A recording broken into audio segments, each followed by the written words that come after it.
Unaweza ukasubscribe na ukabonyeza alama ya kengele ili kuwa kwanza kupata notification.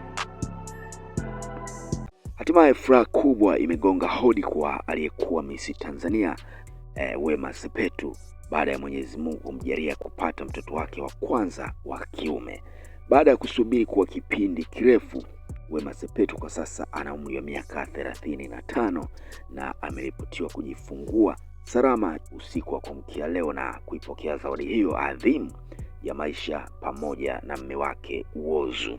Habari hiyo imeibua hisia na pongezi nyingi kutoka kwa mashabiki na wadau mbalimbali, wengi wakielezea kuona ndoto ya Wema Sepetu kuwa mama hatimaye imetimia.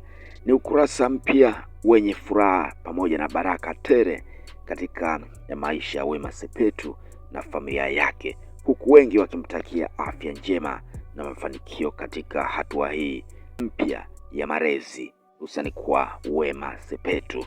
Lakini pia Wema Sepetu aliwahi kuwa katika mahusiano na mwanamuziki Diamond Platnumz, hawakufanikiwa kupata mtoto, na hatimaye Wema Sepetu baada ya kuingia katika mahusiano na Whozu, wawili hawa wameweza kufanikiwa kupata mtoto wao wa kwanza kabisa wa kiume. Hii ni furaha ambayo imesubiriwa kwa miaka mingi, hususani kwa baadhi ya mashabiki mbalimbali wa Bongo Movie, lakini pia mashabiki mbalimbali wa muziki wa Bongo.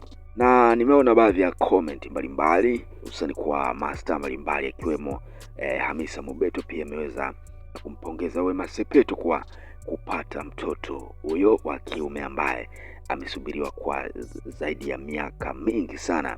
Imekuwa ni furaha kubwa hususani kwa mwigizaji huyo na aliyewahi kuwa Miss Tanzania mwaka 2006 na mwaka 2008. Nami sina la ziada, lakini pia mtazamaji, unaweza kudondosha comment yako hapo chini kuhusiana na hatua hii mpya ya maisha mapya ya Wema Sepetu baada ya kupata mtoto.